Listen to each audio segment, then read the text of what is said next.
tea. Thank you, Ron. And please help yourself to refreshments. And if you don't want to eat them here, take them to go. And tonight, I am so pleased that you are joining me to enjoy best-selling author Paul Clerici's timely, new multimedia presentation, Boston Marathon at 130. And Paul has run Boston 23 times, and he's been covering the Boston Marathon for nearly 40 years. This is the third time we have Paul joining us, and as you can see on the table, he's written so many books, and he comes to share his stories with us. And please purchase, and he'll sign them after, or spend some time talking with Paul after. But yes, so he came here 10 years ago, and then he was our very first author in our beautiful new building last year. It was a year ago tomorrow that we opened this beautiful building.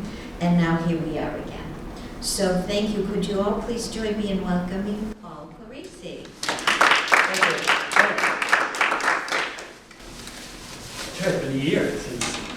It seems a new place. Yes, like Diane said, I'm from Walpole, not too far.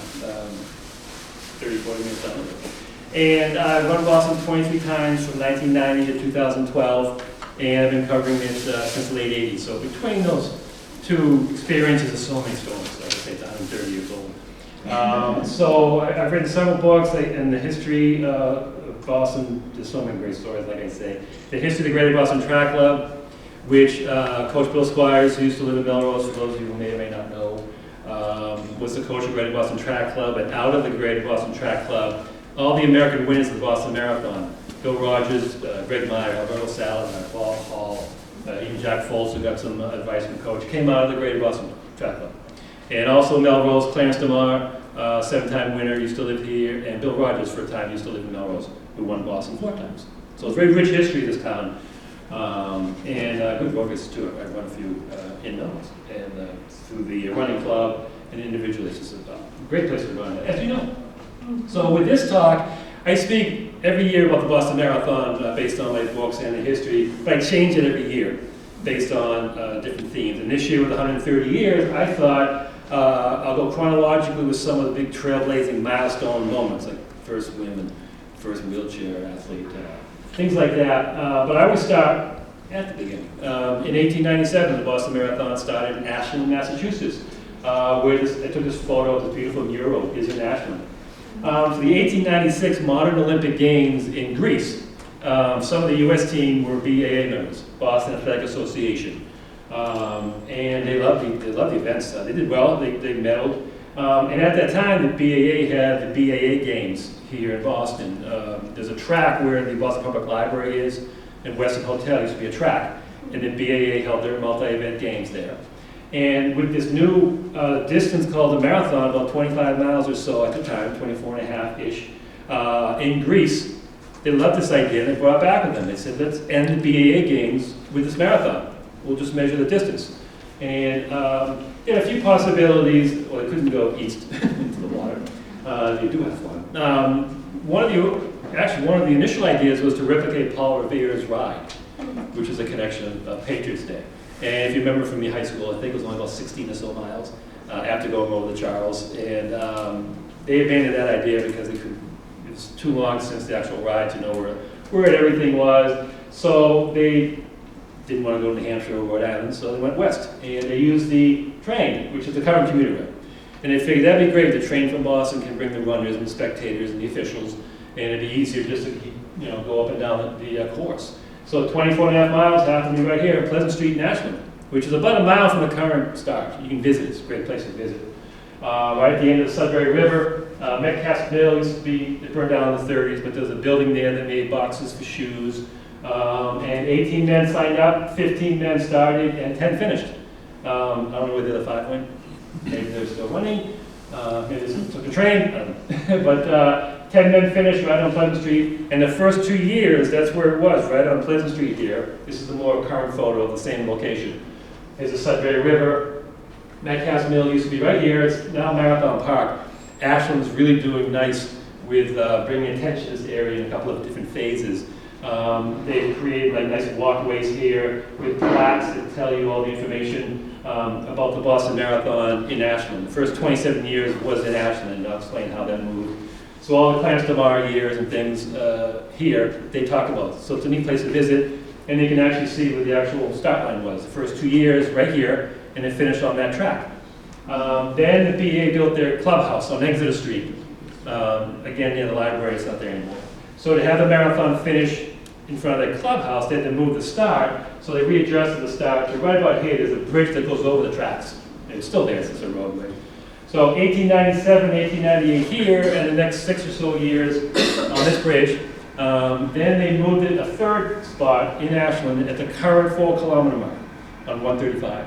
So marathoners who do it now, on Patriots Day, whether they know it or not, they run over the last of the 3 starts that were in Ashland at the 4-kilometer mark. Used to be a big farm there. You'll see a photo of it later. It's now where the state park is, if you know the area at all, the senior center. Used to be a big park, the 4-kilometer mark. That was the last of the 3 spots. First 27 years right there in Ashland. So it's kind of neat knowing where it started. You can actually visit that. Chronologically, even though it's a more current photo, back in the beginning, since 1897, the women of Wellesley College and Mungara Hall cheered on the runners. In 1897, there was a Harvard runner, and the women knew him, so they came out and cheered him on. And they've done that every year for the marathon, except for once. One year the marathon fell on the Easter break, because in the early years, the Boston Marathon was run on Patriots Day, April 19th, whatever day of the week that was. Tuesday, Wednesday, Thursday, that was the marathon during the week. It wasn't until the late 60s it moved to the third Monday in April, which it is now. So one of those early years, it just happened to be on their Easter break. And as you can see, there's no fencing, so the women were on both sides of the runners, really close, and they would cheer you on, and it became known as a scream tunnel, because it was just so loud. It was awesome. Like I said, the first year I ran in 1990, it was like this. It wasn't until 96 for the centennial that they started putting fencing, because I'll detail that more. With 38,000 runners for the 100th, they needed as much space for the road as possible. Because as you can see, spectators are right up close to the runners, because it wasn't until the late 60s that Boston had 1,000 runners. All those decades, it was either several dozen, several hundred. So it was a small, manageable race. So it really didn't need fencing and things like that. And what's really neat, when you watch this now and you see this fencing, because now the women are only on the campus side. They're no longer on this side as well, where the train tracks are. If you look at the fencing, you'll see signs, support running and things like that. When the social media began, the women of Mungara Hall sent out messages. They do it every year. They just stopped it a week or 2 ago. It's like a 2 or 3 week window where they say, if you want us to create a sign, we'll do it. Let us know. You live in California and your son's running, you can't make it. We'll say, hey Johnny, good luck, Mom and Dad, California. And you have a big room like this, they send me photos for the book, and they just paint all these signs, look at the phone, okay, here's the name. They paint the signs and they put them up. So that's all the women every year. The class does that every year from Mungara Hall. It's really cool. I mean, just to have them, I don't know how they do it. They just don't stop cheering for the whole time. It fills your chest when you run by. It's so good. It's about halfway, about 13 miles. It's amazing. I don't know how they do it. 1918, right here during World War I, it was a marathon relay race. This is an official ribbon from that time. During World War I, they didn't cancel the marathon. They didn't have a traditional marathon like all individual runners going from start to finish, but they had military relay teams. I think Camp Devens won. And so they did continue the event. They covered the course, but it was relay teams doing it. And that was 1918. And 2018, for the 100th, to honor that, they replicated with batons and military groups doing a relay among all the other runners. So they did that. I'm sure they weren't too thrilled. If you remember 2018, was that cold, rainy, windswept, torrential race the entire time. So I'm sure they weren't that excited, but marathon is what it is, right? So it's neat that they did that, and just they didn't cancel it, so they continued the tradition, which was neat during World War I when other things were being canceled. This is the third spot in Ashland. This is the 4-kilometer mark, current 4-kilometer mark on Route 135, before it was paved. And you can see the looks on their face. They're not, other than this guy, not too excited about 24 and a half miles of that. This is 1912. For the, like I say, the first 27 years, the Boston started in Ashland. And in 1908 London Olympic Games, the royal family wanted to see the marathon start in front of Windsor Castle, and they wanted to be able to see the finish in front of the royal box at the stadium. In order to do that, they had to extend the marathon to reach Windsor Castle. And in order to do that, it added a mile and extra to become 26.2 miles. And that's the only reason the marathon is 26.2 miles. So thank them. Sorry. It, over the years, became that universal distance, and then for the 1924 Boston Marathon, that was the first year, it was 26.2, because it just became that universal distance. So all the officials did, they just stood here, and they just kept going up the road until they reached 26.2 miles, which happened to be up Huffington, across the town line, which, that's where it is now. So I remember Frank Shorter, one of our greatest American marathoners, who won Olympic marathon gold, and silver in 76, gold in 72. He always joked when he reached the 24-mile mark of a marathon, he always cursed the Royals. I think he added miles. I said, well, hey, Frank, be glad Windsor Castle wasn't like 5 miles from the train. Yeah. The ultras right now. He's like, well, that's true. But it adds to the tradition. So like I say, 1924 was the first year. It was in Huffington. Been there ever since. 1931, a few years later, we started the tradition of presenting a wreath, which is a great connection to Greece from the 1896 Modern Olympic Games. The symbol of victory. It's either a laurel or an olive branch. The difference is the laurel, you see, this is, the leaves are a little bigger, and you'll see later on an olive branch, the leaves are a little thinner. I really get into depth in the books about the history of this. It really dates back to the land and the time of Zeus and all the gods. And around Mount Olympus, all the vegetation was considered sacred. And then you fast forward to the Battle of Marathon in 490 BC, where the Athenians beat the Persians.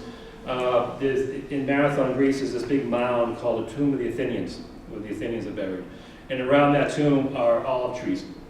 And from those branches, they create the wreath. And if you look at the photos of the 1896 Modern Olympic Games, the winners would receive several items. And one of them is a photo of them holding a branch that predates the wreath, and it'd be a branch, an olive branch, is what they were holding. So we started this in 1931 for the Boston Marathon with George Demeter, our first Greek-American state legislator, who wrote parliamentary books, loved his Greek history, so he had people in Greece fashion the wreaths and send them over since 1931. And this is Exeter Street in front of the BA Clubhouse. To give you your bearings, Boylston Street's right here, just so you kind of, if you know where the area is. The Lennox Hotel is on Exeter. In the old days, the runners would run on Comm Ave, take a right on Exeter, and just cut right down to here before it moved, and I'll show you a little bit about that later on. So this is Exeter Street, not Boylston. And this is 1946, the Stylianos Clerici from Greece won in 1946. So George is very happy that year, as you can tell. I always wondered if anyone told George, because you always see the old photos and video of him chasing the winner with a wreath. And I'm like, well, George, they're going to come back. But I think he's just always excited for doing that, so you can't blame him. And what was great in 1946 is that Kyriakidis made friends with Johnny Kelly at the 1936 Olympics. And he ran Boston, didn't do too well, and came back in 46 after the war, and he won. And he used this platform of him winning to go around the U.S. and bring attention to Greece, because all the countries were decimated after the war. And he brought back hundreds of thousands of dollars and supplies to Greece. He's a national hero, deservedly so, in Greece for bringing all that awareness back in 1946. You know, it's April 46, this is about a year later. At the end, so all these countries were decimated. So he's considered a national hero there, and George was very happy about that. And you'll see a statue of him later on that his son Dimitri made sure was put up. You'll see that later. The wreath looks like this now. This is an olive branch. As you can see, the leaves are thinner.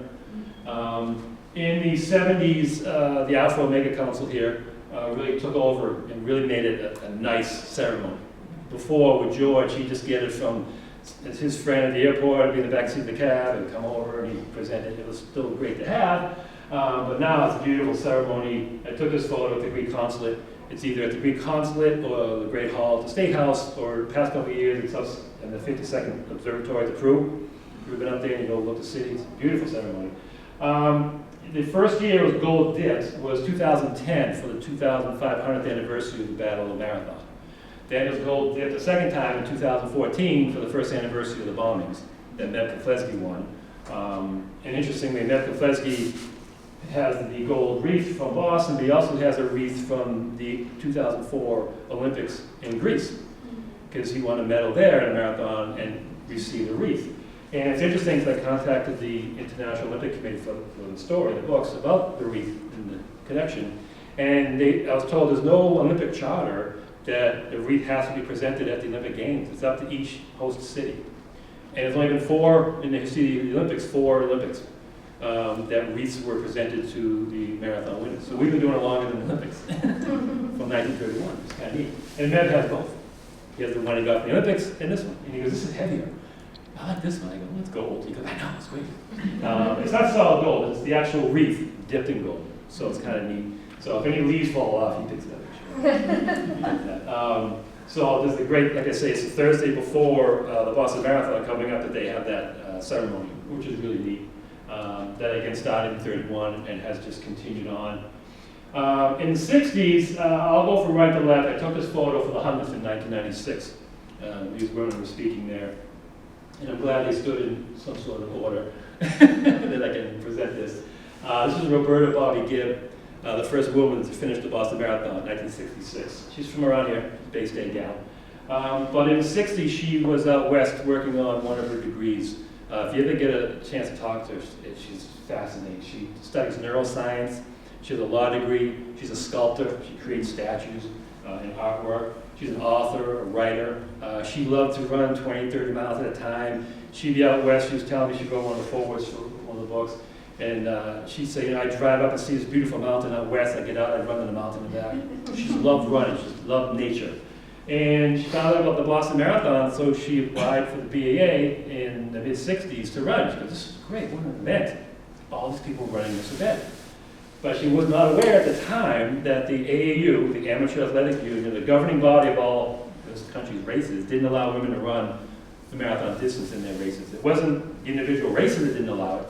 It was the AAU, the governing body, did not allow women to run. It stemmed from early Olympics when women were running like the 800 or the mile, depending on the event, and they were like passing out the finish line or sweating profusely or just not looking like women back then. And the old men officials looked at that and said, oh, this is too much for women, we have to protect them, they can't run this anymore. And meanwhile, guys are doing the same thing, right? Yeah. The guys are passing out. But it stemmed from that, to protect women. So Bobby didn't know about any of this, so she contacted BAA, and they told her 2 things. One was, AAU does not allow women to run this distance, sorry. But they also said women can't run this distance. And Bobby goes, really? Interesting, I just ran 20 miles a few days ago, so it's like, what am I going to do next year on Patriots Day? So she trained in 1964 to run Boston in 65, got injured, and she did in 66. She came home, had her family drop her off at Hopkinton, because at the time you can go right up to Hopkinton that morning, get your number, not like now. But like I said, in the 60s, there's either several dozen, several hundred. Like I say, it wasn't until the late 60s Boston first hit 1,000 runners. So there was a small race back then. And between 1965 and 85, at the time, the Boston Marathon started on the side street, Hayden Row Street. If you look at the Common now, and we're all on Main Street, there's 2 side streets, Ash Street on one side and Hayden Row Street. Well, the marathon started on Hayden Row. So the runners would go a few hundred yards and then take a right onto Main. I don't know. Probably Boston traffic control, I don't know. So she stood on that corner of Hayden Row and Main Street and waited till enough men went by to get her pace. Because she was good, she wasn't doing it as a joke or anything, she was a good runner. But she waited until enough men who was running her pace so she could jump in. And she was telling me, she goes, Paul, I didn't know what was going to happen. I don't know if I was going to get arrested, the guy's going to push me off, because this is 1966. She goes, Paul, you go 20 or 40 years before and after, you're talking about women being able to vote, a jury, getting a mortgage or a credit card without a guy's signature. I didn't know what was going on, I just didn't know, but I wanted to prove a point. So she wore a big sweatshirt, which didn't really So she ran, and the guys figured it out it was a woman, and they loved it, she said. She goes, all the men are saying, I wish my wife ran, I wish my girlfriend ran, this is great. Spectators were cheering her on, and by the time she finished, the governor was there because he heard about it, shook her hand. Newspapers did stories that day. This is 1966, she was perfect. This is exactly what I wanted, to prove a point. Let's go, AAU people, we can do this. She came in first. She was the first woman in 66, 67, and 68, and the only one in 66. In 67, Catherine Switzer from Syracuse also ran. She was behind Bob, so Bob didn't see what went on behind her.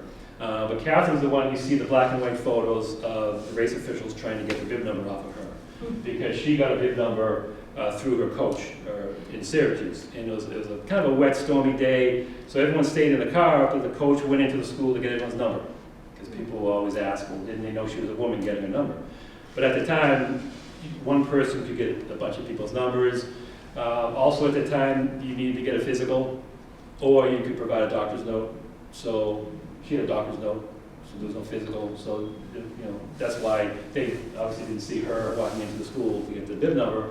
And about 2 miles into the race, the press vehicle went by and figured out it was a woman. And Will Cloney, the race director, and Jock Semple, one of the officials, were in the vehicle, and they jumped out to try to get her bib number off.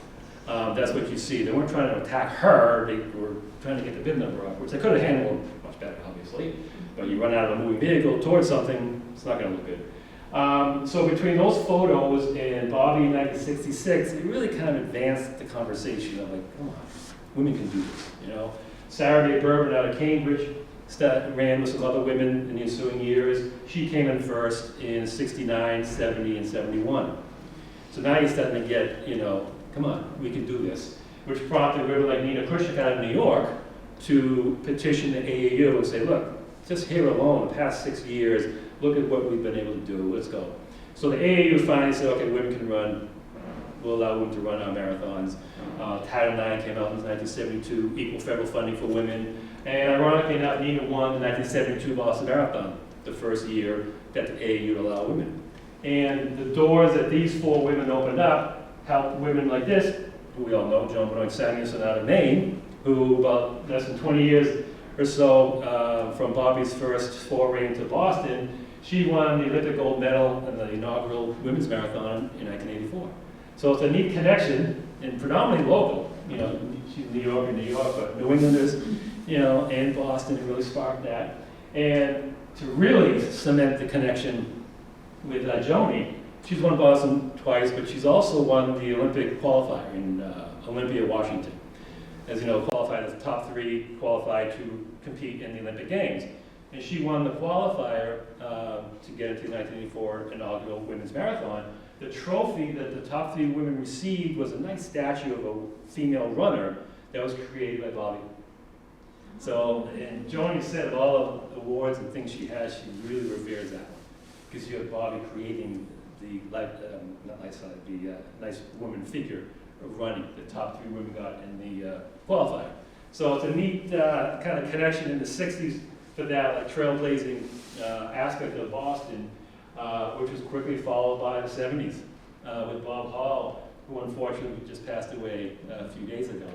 Bob Hall is the first official wheelchair finisher, 1975 Boston Marathon. And if you've seen this photo, which they've showed recently, that's his sister cheering him on. It's not just somebody yelling at him. Although they're siblings, so maybe a little bit both. I'm the youngest of 3. My brothers cheered me on / yelled at me, so it could be a little bit both. Bob was a member of the Great Boston Track Club, and he went to Boston State College, which became UMass Boston. Great Boston Track Club started at Boston College in 1973 by Jack McDonald, and the coach was Bill Squires, who was a professor at Boston State College, and they knew each other. Bob was good at the time. He was a national mile champion. They didn't have marathon distances yet for wheelchair athletes. So he asked Coach Squires, he said, I'd like to do the Boston Marathon. And Coach said, well, there's no division, but let's see what I can do. I'm a member of the BAA. And Coach didn't care, man, woman, wheelchair. You want to run, you want to compete, I'll help. He didn't care who you were, at any level. If you were the Bill Rogers level, he had 3 groups, Group A, B, C. You were Group C, he'll help you. Just love to have you run and compete. So he said, I'll train you, let me talk to the BAA. So he talked to the Will Coloni, the race director, and they figured out a couple of things. They said, well, he has to go through proportionally what the runners do. He goes, runners have to qualify to get to the Boston Marathon. Has Bob qualified? And coach was like, well, how? There's not a marathon, you know, he can't do the Boston Marathon until he does the Boston Marathon. He goes, but I can vouch for him. He's been doing other distances, I'm coaching him. He has that ability, don't worry. And they said, okay, we trust you, because coach knew, you know, he was a set record to Notre Dame as a runner. He was top 20 in 1961 Boston Marathon. Coach knew this race backwards and forwards. He knew the course. They trusted him. And he said, okay, now runners have to finish Boston in a certain time frame to be an official finisher. Now it's different. Now it's 5:30 p.m. So some runners have longer than others, but usually it was 6 hours. It's different, a little different now. But so we have to give him time. So they calculated, they figured out 3 hours for Bob to finish. So he trained real hard with these gloves because the wheels weren't really designed back then. And the vertical hospital chairs that he fortified a little bit for the potholes. We all know from driving. And 1975 Boston Marathon, he crossed the finish line in 2 hours and 58. Just did it. And by doing that, he became the first official starter and the first official finisher. And everything we know of wheelchair athletes, categories, wheelchairs, came from him, unabashedly, right from this man. He even made Bob Hall chairs, real nice aerodynamic ones. And I'm so glad that last year was the 50th anniversary of 1975 Boston, and he was feted by the BAA, Greater Boston Track Club, at the wreath ceremony, and there's a great chance for him to really see, which hopefully he knew anyway, but to see the recognition and how he affected people. I remember seeing at one of the events, Marcel Hughes, the silver bullet, the current Paralympic gold medalist, he's won Boston several times. He wears a silver helmet. He's back to Boston this year, he's won many times. Thanking Bob, saying he wasn't even born when Bob was competing. And I've used your chairs, you know. I've won with a Bob Hall chair. You know, Craig Blanchard, I've won with a Bob Hall chair. And it was nice for Bob to see that.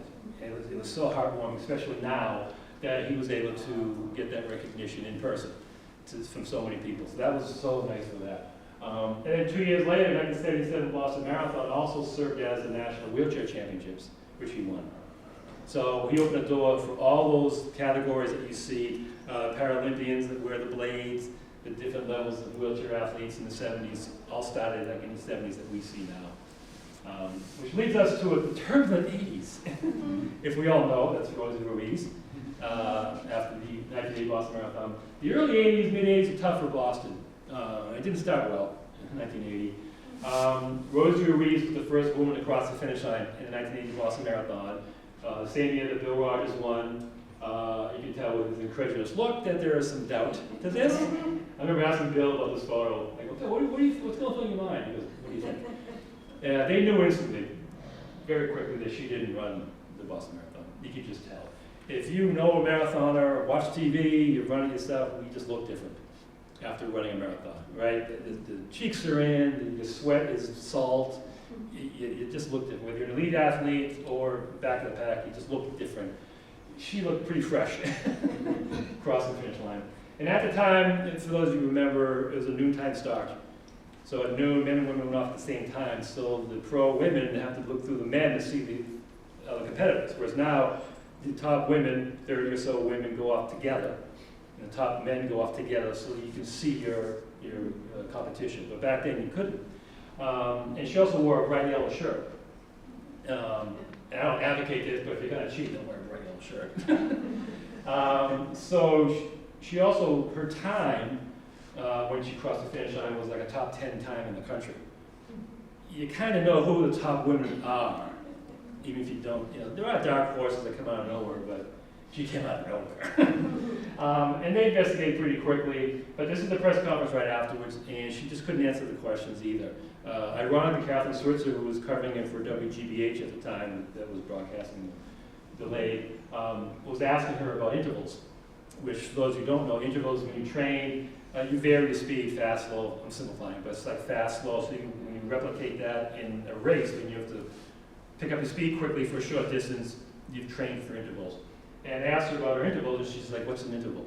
Oh, So they're like, okay, red flag. Go down the list, this ain't working. So that was the press conference right after the race. And they kind of think she was about to sort of own up to it, but late that night before the next morning's press conference, an opportunistic attorney sort of latched on to her. And by the next morning, does the footage to see her crying. Why is everyone against me? I did this her whole demeanor changed. And she stood by that. She died a couple of years ago, never admitting that she cheated. Will Cloney, the race director, I give him credit, really investigated this. He could have made the decision here, but decades later, there's 100% no doubt because Will Cloney really did his due diligence. And then people ask, she had bib number 50. How'd she get that? Because she was qualified for Boston. So she ran New York several months earlier, so now Fred Lebo, the race director of New York, is like, uh-oh, let's check this out. So right after this, he did his investigation and determined that she cheated in New York.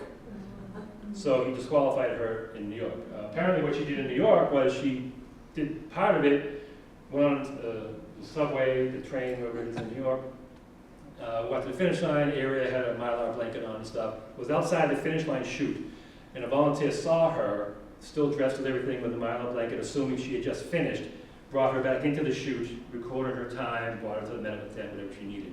So that's how she then got the time for Boston. So Fred contacted BA, said, look, we're disqualifying her for New York, so it's a moot point now. You're off the hook. We're disqualifying her now, anything beyond here doesn't count, which helped with the investigation. And by the end of the week, they disqualified her. And at the end of the week, they brought back Jacqueline Garreau from Canada, who did win. And did a ceremony with her, had her run through the finish line tape, got her medal and everything. So it was really kind of neat to see that. But it was overwhelming. Even there's a couple of college students who contacted the BAA the next morning after seeing this and said, hey, we saw her at Kenmore Square coming out of the train station. And they're like, well, runners do go off the course, go to the bathroom, come back. She wasn't on the course and came back. She came up the stairs and jumped through us. She had the yellow shirt and everything. So all these little bits between the checkpoints and everything, that was pretty quick. That was 1980, and like I say, in the mid-80s it was tough. New York started in the 70s, Chicago.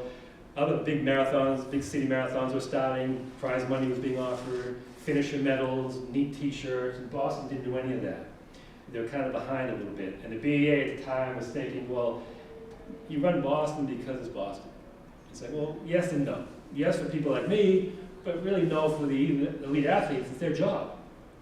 They run 2 competitive marathons a year, one in the spring, one in the fall, to earn money. It's their job. However great Boston is, we have to go with Chicago and New York offering prize money and money for breaking a record. We kind of have to go there, guys. So, Boston sort of suffered. 1980, mid-80s, things like that happened. So the BA started having to kind of readjust, kind of look at things differently. So 1983, right here, is the first year that they presented finisher medals to all the runners, who you see now is much bigger now. It's even bigger than this one. But 1983, this is the first one, the round one. 1983 was the first year that finisher medals were presented to finishers. 1985, they made a deal with John Hancock to become a principal sponsor for the 1986 Boston Marathon, which was great. So John Hancock, President David D'Alessandro, very, very smart guy, said, 10-year deal. It lasted almost 40 years. They just ended about 2-3 years ago. Bank of America now is the principal sponsor, and they've done Chicago Marathon for years, so they know what they're doing. But Hancock was almost 40 years. It was great. So, but at the time, if you remember, to sort of bookend me telling you that since 1965 to 85, Boston started on a side street. Well, those 21 years didn't finish on Boylston. They finished on Ring Road, which is parallel to Boylston. It's now just an open cement sidewalk in front of the crew. You probably walked over and didn't even know. So all those black and white photos, some color that you see of Bill Rogers winning, Joni winning, and Bob Hall, weren't on Boylston, it was on Ring Road. So when runners took a left off to Hereford and they're on Boylston Street, after about a block or two, we went off Boylston and ran on Ring Road. There is a Ring Road that cuts down to the west end, but this is like an extension. And that's where it finished, right in front of the Prudential Insurance building. But when Hancock joined the saying, kind of like, can you kind of move the finish line from in front of our competitor, the Prudential Insurance, please?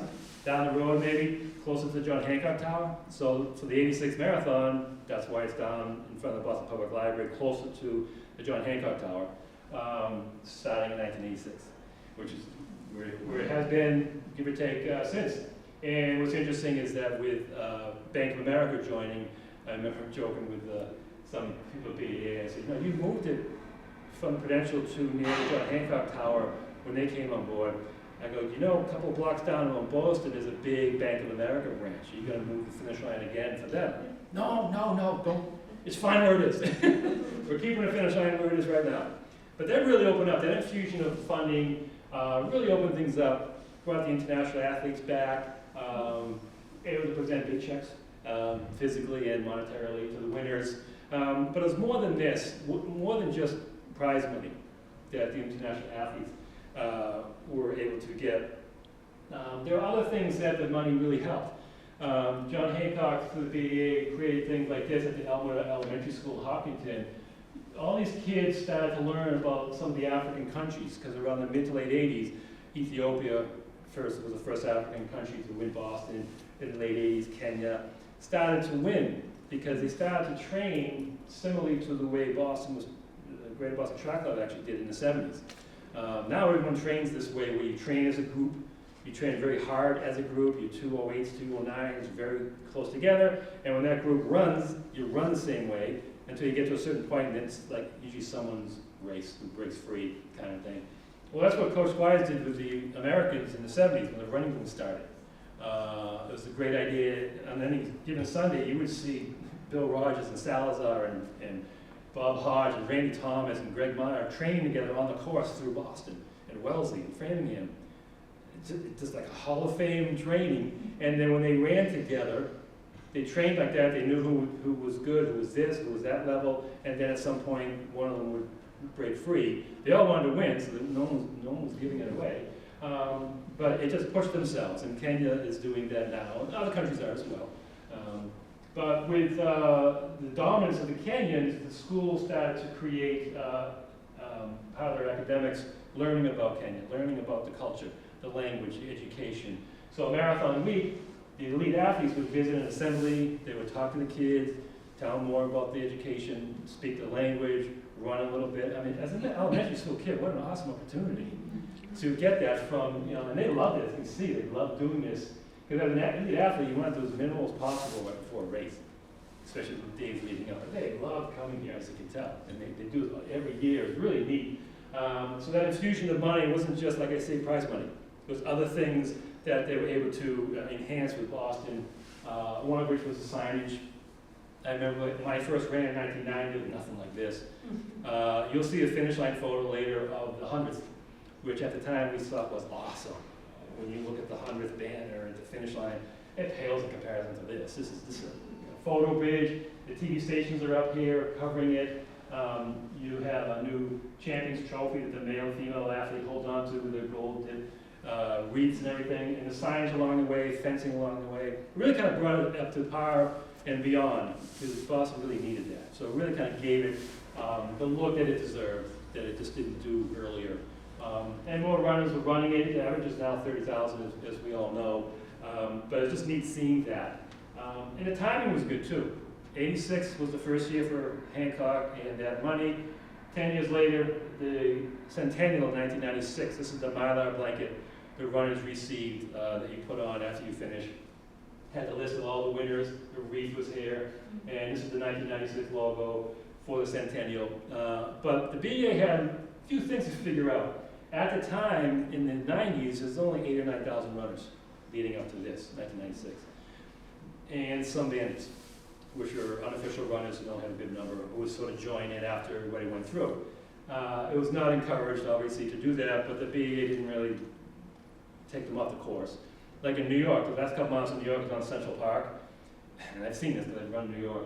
When you get to Central Park and get close to the finish line, if you don't have a bid number, they politely sort of ask you to get off once, and if you don't within like 2 feet, you are physically thrown into a tree. I exaggerate, but they make a point, you ain't finishing. The BEA didn't really, it's like, okay, kind of thing. But they knew for the centennial, there's been a lot of runners, and supplies, medical supplies, water cups, they base that on the official field. It's like, for example, it's like 2 or 3 cups of water per official runner. Well, you add several thousand unofficial runners to the hundreds, for example. It's not safe for that, and it's also not safe if an unofficial runner passes out and you know nothing about this person. It wasn't safe. I mean, one of the Bostons I remember running, I was chafing a little bit, so I needed some Vaseline, so somewhere on the course I'm going toward a medical tent. By the time I get to the medical tent, the guy goes, "Hey, Paul, what do you need?" I was like, "I know you." "No, we have your drugs." "Oh, okay." Because they knew everything about me, because they don't know if I'm having a heart attack or I'm diabetic or whatever. So it was fun. I go, "I just need some Vaseline for chafing." He's like, "Oh, okay. Here, there you go." I got disappointed. I go, "I'm sorry." "No, fine." But they're ready. They don't know. So even an unofficial runner passing out, who knows? So what the BAA did is they decided, okay, let's have 38,000 runners. And because of that, we have to do a lot of things different that we've never done before, because the year before was only 8,000 or 9,000. So we got to do a few things that they just started for the 100 that they now do. In 1996, this is the photo I took at the expo, they used a chip technology, which was very new. 1995, the year before, a company called Champion Chip created a little desponder, like an Oreo cookie-sized plastic thing that you would put on your shoe, you would put your shoelaces through. And we ran over a rust-colored mat that covered wires at the start, the finish, and a couple of points along the way, and it would record your time electronically. Prior to that, like I say, at noon, the gun went off, everybody went. If you were so far back, it took you 10 minutes across the starting line, you were 10 minutes into your time. Too bad. With this now electronic device, your time didn't start until you cross the starting line, which is great. So what he did is the runners got this envelope, your bib number, and that little cookie. And the volunteer would put it over the mat to see, make sure everything electronically was working, your name came up. I would have maybe tested on something different, but 38,000 runners, it's either going to work or it's not. It worked, which was neat. Now, if you look at the bib numbers, it's just this little flat piece of metal behind the bib number. The technology has advanced so much, and you can track runners, all those awesome things technologically. But it began in '96 for Boston like that, so they were able to figure that out, which was a big deal. Then where are you going to put 38,000 runners? In the old days, you could just, like I said, go up to Hopkinton. The early '90s years that I ran, I just hung out at Hopkinton Center at the Common and just hung out until they put the corral with my number and just walked in, showed my number, and stood. You can't do that with 38,000 runners in the Common. So the field behind the high school and middle school, just like now, they have an athletes village that everyone just hangs out. Most marathons do. New York and Staten Island, because everyone's got a village now. We never did that because we didn't have to. About 7/10 of a mile from the start, they make announcements based on the number, start making their way up the side street, things like that. So they created a village for that. Now, how are you going to start with 38,000 runners? Sort of a precursor to the wave. I took this photo right after I started in '96. Now they have waves. They just added 2 more waves of runners. So not everyone's going off at once. It spreads it out over the course. It gives stations an opportunity to kind of restock. But in '96, if they lined up, this is the main street right here. This is Hayden Row Street. Actually, this is the corner where Bobby Gibb jumped in right about here to give you an idea. The Common is right here. You're going to line up 38,000 runners from the start all the way down Main Street. You're way down, you can be in Upton if they just had everyone down there. So what they did is they had in sections, and they used the side streets. So when everyone went off, they had the section of runners on Main Street from the starting line to here. They went off first. Then all these runners on Hayden Row Street, they went off. Then when they went off, the next group on Main Street, as you can see, they're waiting. So from here to Church Street, that group of runners, they went off. Then everybody on Church Street went off. And it went off in sections, kind of like waves, in 1996. And Dave McGill, the race director, said if this goes by plan, within a half hour, everyone should be able to go out. And everyone got out in about 20-something minutes, 38,000 runners, very smooth, because you didn't know. Because they can see they're waiting, let's go, come on guys. But like I say, with the electronic, their start, even though the race is technically started, their timing didn't start until they cross the starting line. So it did really work with 38,000 runners for the 100th. Little things that that the BAA still does. And this is the finish line of the 100th. Like I said, this was the cool finish line that we thought was so awesome in '96, right? Now you look at what it looks like now, it looks like housing. But this was cool. This is a big advance for us. And what runners do now is they cross the finish line, and the next couple of blocks, they get your Mylar blanket, your water, your metal, and after about 2 blocks or so, you take a right around Hancock. It's a family meeting area. Initials of last names are posted, and you sort of meet your family, find me over here. But for the 100th, with 38,000 runners, it'd be too much. It'd just be a bottleneck. So we crossed the finish line, and we kept going down to the Common.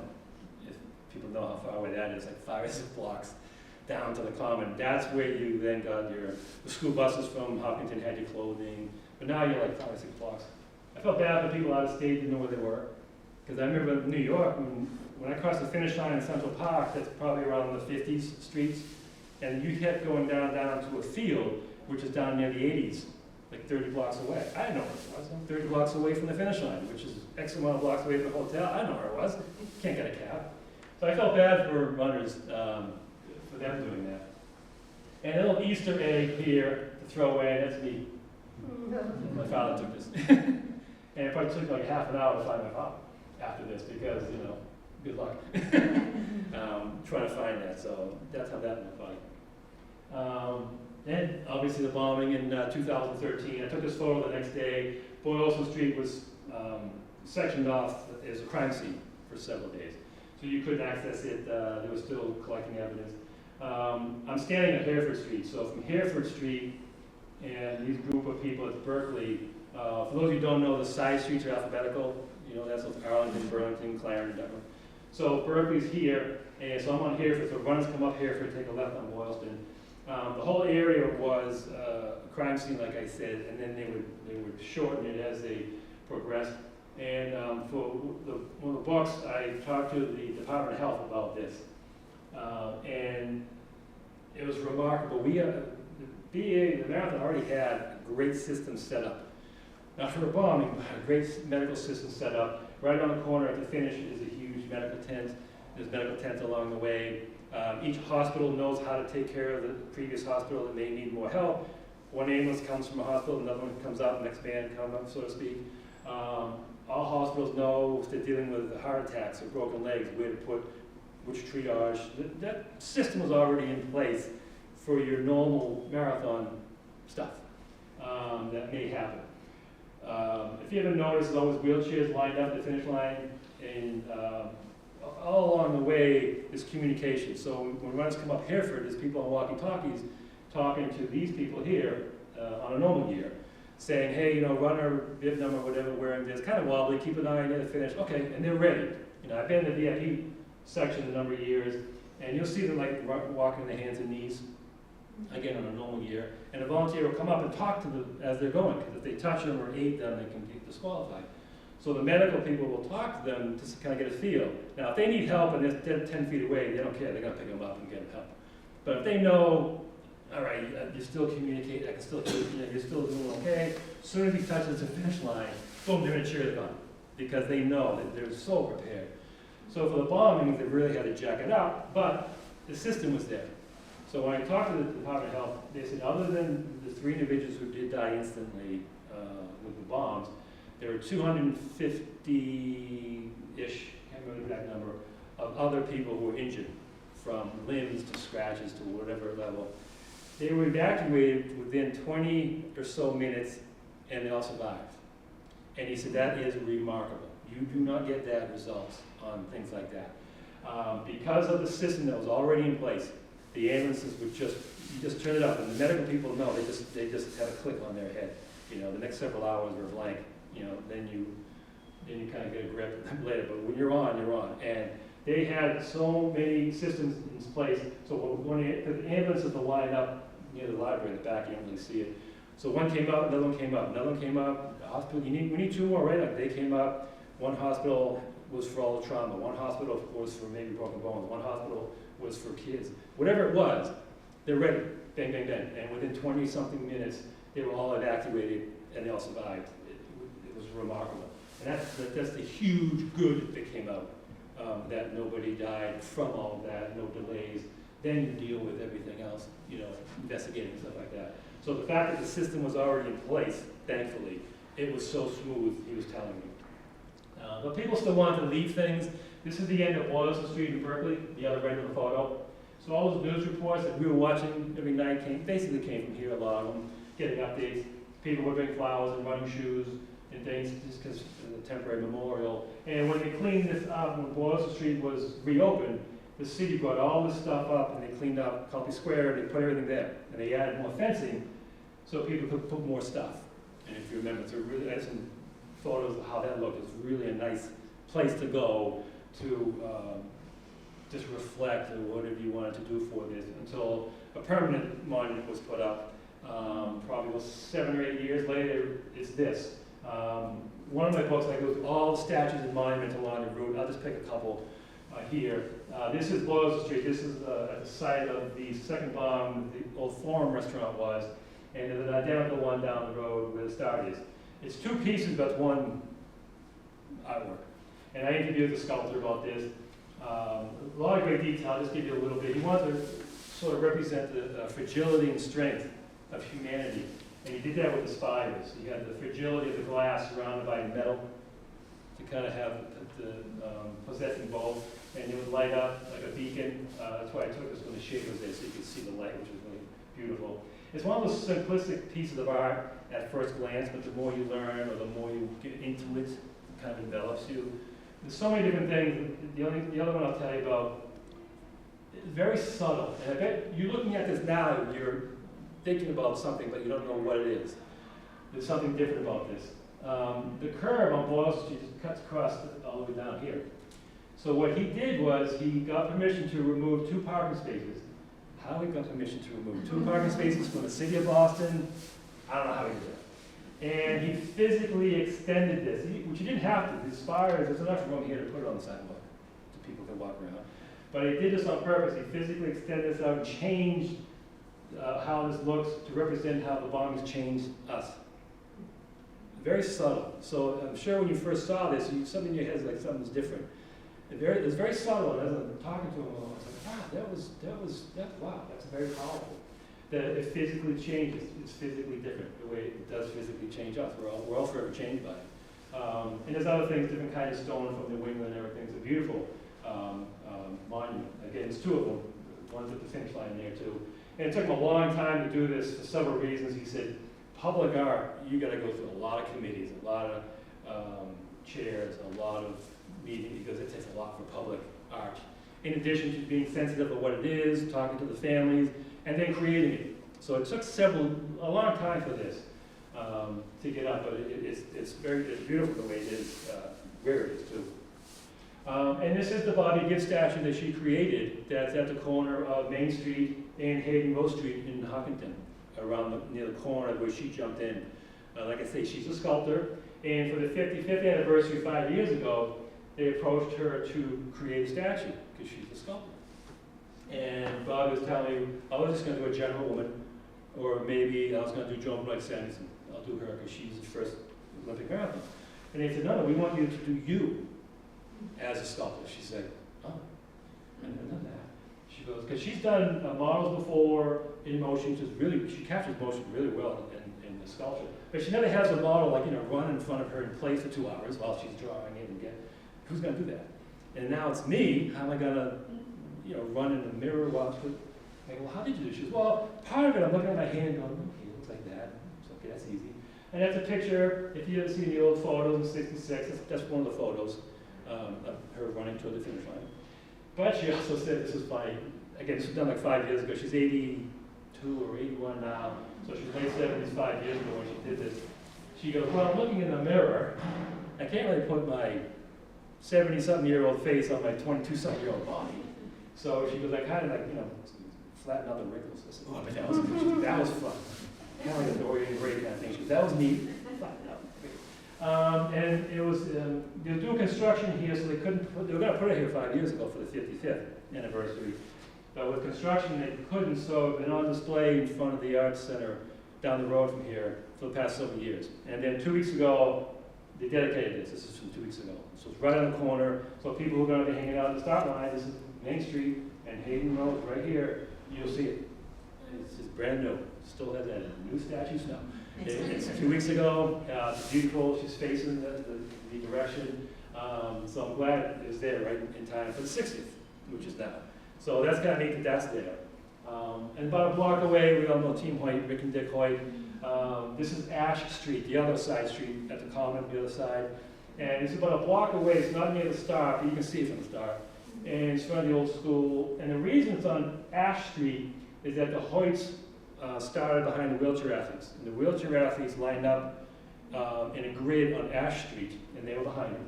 And then when they were escorted to start on Main Street, you know, the Hoyts just follow behind. But on Ash Street is where they were lined up in their seating order. So that's why they place it here instead of right on the Star. Well, for those who don't know, this is Dick Hoyt and his son Rick Hoyt. Rick was born with cerebral palsy, couldn't communicate verbally, and pushed him to thousands of races, and triathlons, and Boston marathons. They both passed away a few years ago. And Rick, even though he couldn't communicate verbally, he talked to him all the time. He responded all the time. I interviewed him for all my books. If you email him questions, because he had phrases in the computer that he could do with his neck or something, but he could do letter by letter. So it would take a while. So when I knew my book deadlines, I'd send my questions first to him to give him plenty of time to answer them, especially if it was like a statue or just something else I needed to know. And for the statue, he loved it. He goes, Paul, this is great. Now, forever, people are going to see that I'm always in front of my father. I always finish first. And which is true. He would say that once in a while, and his father Dick said, you know, one of these years, Rick, I'm going to get to the start, finish line, and back in. Which he never did. I think his brother did one. I just ran the Team Hoyt race in Hopkinton a couple weeks ago, or last week, and I think they were saying that there was one race that he did with his brother, and his brother did back in once. Which siblings will do. Like I said, the youngest of 3, that happens with love. But it's a beautiful statue. It's right down on Ash Street. And there's a bunch of statues, like I said, I detail them all in one of the books. We'd be here forever if I did, the beautiful ones. But I just do a couple here, just to give you a sense of it. And one of them here is Johnny Kelly at 19.1 mile mark on the course. To get your bearings, it's right after New City Hall, about a mile before Heartbreak Hill in Boston College. It's a young at heart statue because Johnny always sang that Frank Sinatra tune. It was that line until 102 in there somewhere. And he died in 97, so he's close. But he doesn't sing. It didn't take long to prompt him. The 2 Johnny Kellys are unrelated. We call them younger and elder. Johnny, the younger Kelly, out of Connecticut, won Boston in 1957.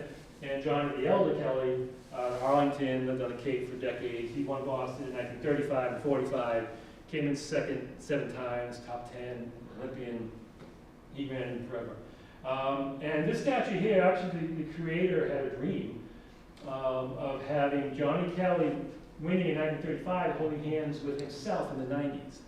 Because Johnny ran, he started a record 61 Bostons and finished a record 59. And he ran into his 90s, so he didn't stop. And it's excellent detail. Johnny loved this. But it's about a mile from Heartbreak Hill, which is connected to him as well. He won in 1935, so for 1936 he was the favorite. And around here, around 19 miles or so, he was behind Ellison Tarzan Brown out of Rhode Island, one of our great marathoners. And he finally caught up to Ellison around BC, around 20.5 miles before Gaston Hall, and sort of tapped Ellison in the back, kind of like, you know, it's my race, I got it. Which sort of woke up Ellison, and Ellison just took off and won. And Johnny faded to 5th place that year.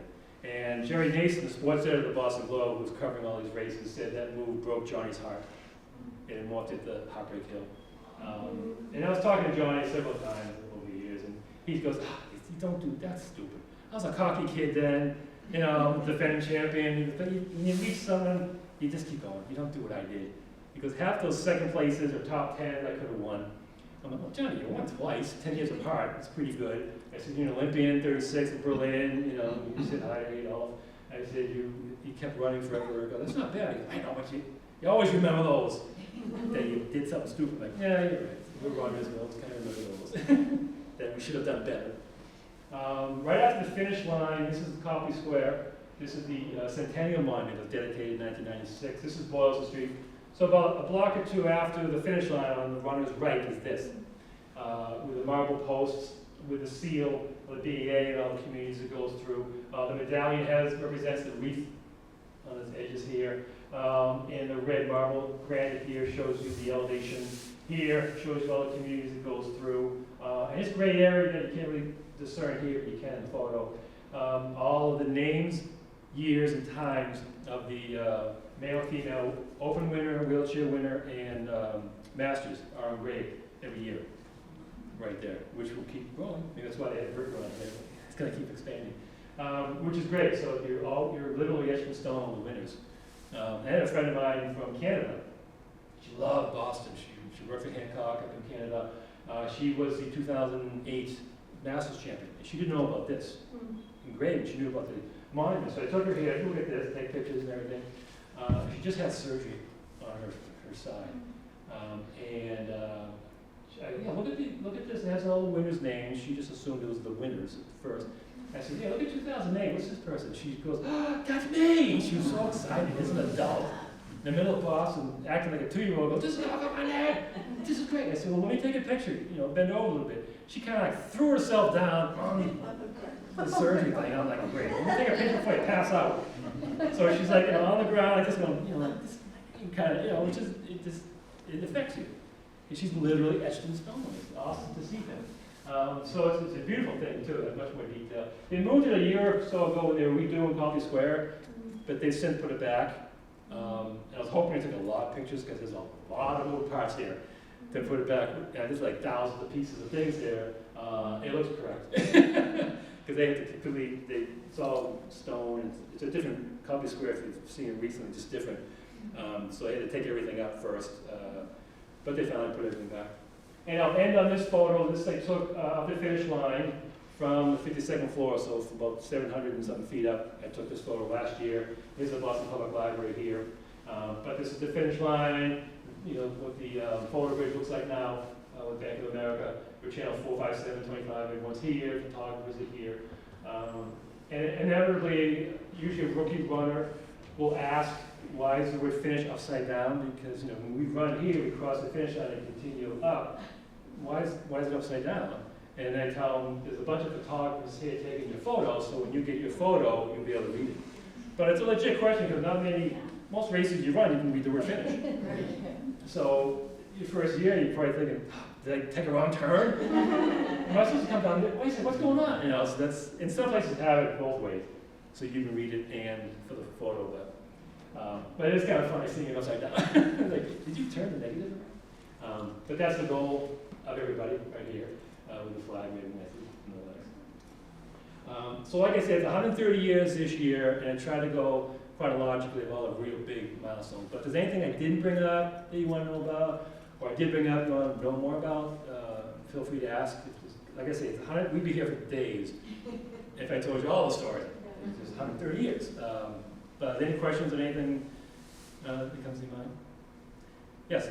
So you had this one photo, I think it was 1912, and the runners had to start, and it was a muddy road. When did it no longer become a muddy road, but paved road? Do you know? It's up to each. They didn't pave the whole course because it's each town. So whenever each town, DPW wanted to pave it. I want to say, I remember talking to people who remember seeing in the 30s and 40s in Wellesley, and it was still dirt. So whenever it was Wellesley, she was telling me, speaking at the senior residence a few weeks ago, and she was sitting on the curb in Wellesley, and she could see a little cloud of dust, because now there's like 12 cars, there's a helicopter, there's vehicles, when the leaders are coming. Back then, there's like 50, 80 runners, 100, get the newspaper, you look down for a cloud of smoke. Oh, I think they're coming, and it was still dirt then, if her memory serves. So probably just whenever America started to join in the post-industrial revolution and started using pavement kind of thing. Yeah, one of the book covers I have is coming from when it started on Pleasant Street in Ashland. You run straight ahead with the suburb on your left. You get to Main Street, you take a right, which goes towards 135. There's a photo from the Ashland Historical Society that shows, that's on the cover of one of my books, shows them running at you, and it's dirt. And the bicyclists running, kicking up dust. So in those days, if it wasn't raining, the runners famously have stories of them coughing up dust, which is great for the lungs. Right? Because you're taking deep breaths when you run. And you had vehicles and like water, buffaloes coming by, and bicyclists and cars, whatever they had back in then, horses and stuff, it's kicking up dirt, plus them. On their little track shoes without the spikes, right? Because back then they didn't have good looking shoes. So yeah, so whenever I started to complain about potholes, I always told myself to shut up, right? Because it's all perspective kind of thing. So, but yeah, remember running in 24 miles out in mud? It's like you're running in the sand for training, but you do it for a marathon. That's got to work you. Look up those times. Any other questions? Well, I'll hang out. Oh yeah. Where would you suggest, what do you think is a couple of good spots to watch the marathon? If you're going to watch it without meeting someone at the end, because you can only get Yeah. so close before Right. the runner will actually beat you, Natick Center is really good. Also depends where you live. Yeah, I'm in Walpole, so I'm on the runner's right. okay. So I would approach like Natick Center, Route 27. Natick Center's got great areas just to hang out. I mean, you can see it in any town. If you want to go to each town, it just depends what side of the course you Kind of closer towards the end, You know. the finish line. Probably the closest is, there's some spots in Wellesley, when 27 and, were 135 and 16, depending Yeah. on how you want to approach it. Yeah, Depends how close, if you're meeting someone, don't get too close, because then, Yeah. like I say, they'll beat you. BC's fine, you can approach from Hamlin Pond, all those areas, if you're on the runner's right. okay. If you do have a runner, have the runner find you, so you find the runner, because it's easier. From a spectator, looking at the runner, it's just a wave of people. But from a runner looking for a spectator, you're not moving. Right, So every year I ran, if I had family members all along, I'd say, where are you going to be roughly? Because I always find them first. Because Oh. I had a cousin in Ashland who'd be under the Dairy Queen sign. Great, so that ain't moving. So as I'm approaching, I would look at the sign, and then start to wave, and then that would get their attention. yeah. But for them to look at me, unless I'm wearing a big, Kentucky Derby hat or something, you're not gonna see, it's just tons of Yeah. people. I mean, it's just, goes right by you, kind of thing, so. Thanks. Yeah, so pick a spot like that, or a little signs are good. Yeah, I have friends in Natick Center, which is, it's long, it's a couple of blocks, and you don't want to miss them, and all of a sudden you're somewhere else, in the back. And they have those signs, so I was able, I knew they were going to be roughly, because they can say where they're going to be, and once they get there, they can't go there, so Right. you guess, yeah. for both parts. It's easy now with the Should- tracking too. Yeah. Obviously, you can really get that, so. Any questions, anything else? Yes? What about the logo? Who designed that logo? The unicorn one? Well, taking the unicorn actually dates back to the BAA itself, not just the marathon. And there's conflicting stories because the old records burned down and the BAA clubhouse is gone. So a lot of the early records. There's a couple of different stories. One of them is a child of one of the members of the BAA board like unicorns, and just the unicorn being fictitious and mythological, and representing a lot of different things like prosperity and things like that. Then there's another one, if you look at the old State House in front of where the one up at Land 2 by CLO in Boston, and where the Boston Massacre was and everything. If you look in the front, there's two little animals. One's a unicorn, and that's the 1700s that they built. Unicorn dates back to Scottish flags, representing a lot of different traditions that the marathon wanted to kind of implement. And one of the BAA board members was Scottish and liked the unicorn, so I thought maybe that might be, it could be a combination. They're just sort of guessing of what the unicorn represents, so they incorporate that in their logo. There's also, if you look at the old BAA photos, there's a unicorn cigar lighter, and the flame come out of the horn. So there's a bunch of different, where did it start? The chicken and the egg. Was it this cigarette lighter? But was it because of the cigarette lighter? This from Scotland? It's and actually not knowing exactly kind of adds to the myth kind of thing. So they've used that for the race, and just last year or year before, they've switched it for the unicorn facing right. It used to be facing left all those years. And they changed it, I don't know why they changed it that last year, why the year they changed it, but now it's facing right to sort of say it's facing forward, moving forward. Could be related to Bank of America changing from John Hancock. Let's do some changes kind of thing. I don't know if there's a big outcry to change the unicorn, but it is what it is. So now it's facing to the right, kind of going, so if you're looking at it, it's going this way forward, kind of thing. And the eyes changed a little more dramatic. It has changed, the detail of it has changed if you compare this to what it used to look like, kind of thing. So that's why they incorporate that. And he's called Spike, Spike the Unicorn. So they can get a little stuffed toy at the expo, he's called Spike.